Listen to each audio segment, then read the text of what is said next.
Якутские волонтеры спасают жизнь маленькой жительницы Покровска. Они организовали благотворительную акцию «Добрые крышечки». В чем ее суть и как принять участие, узнавала Сарглана Неустроева.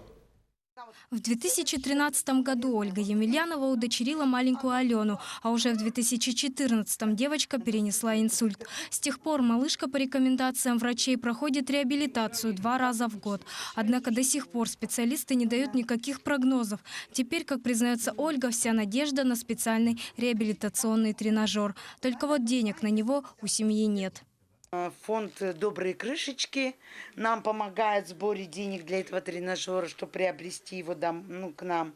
В каких-то вопросах нам здорово помогает и наш отдел опеки Хангаласского улуса, начальник Лебедева Мария Ильинична. Здорово помогают и специалисты с Максоголовского центра помощи детям, оставшимся без попечения родителей.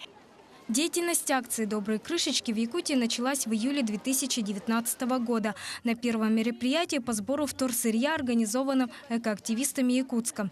Тогда движение еще только зарождалось, но помочь не только природе, но и детям пришли свыше 800 человек. Мне очень нравится идея сбора крышек, потому что она символизирует то, что мы очень много выбрасываем того, что могло бы принести пользу. И крышки мы собираем круглый год, абсолютно без перерыва. За 3 года работы этого движения собрано более 180 тонн крышек и помогли уже более 25 детям. Осенью прошлого года учеником 11 класса Республиканского лицея-интерната Артемом Васильевым было организовано внутришкольное волонтерское экодвижение. Там же по инициативе юных зеровейстеров установили контейнеры для сбора пластиковых крышек в помощь больным детям. Сейчас акцию поддержали уже 4 школы. Жители микрорайонов Прометей 203, а также МФЦ, Алмаз-Эргиен-банк и медцентр.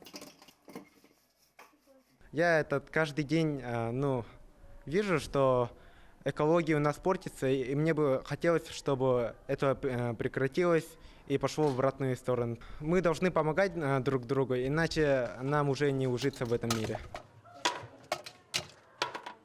Это сердце пока единственный пункт сбора пластиковых бутылок и крышек. Отсюда вторсырье пойдет на переработку, а выращенные таким образом средства спасут не одну жизнь. Всю доставку собранных крышек полностью взяла на себя компания «Планета Электро», которая уже давно наряду с местными переработчиками вторсырья борется за экологию родного края. Партию крышечек для помощи Алене отправят уже в марте этого года. Но уже сейчас есть надежда, что неравнодушие людей может поставить малышку на ноги. Сарглана Неустроева, Григорий Охлопков, Джилус Иннокентьев, Федор Тарасов, Якутск, Покровск.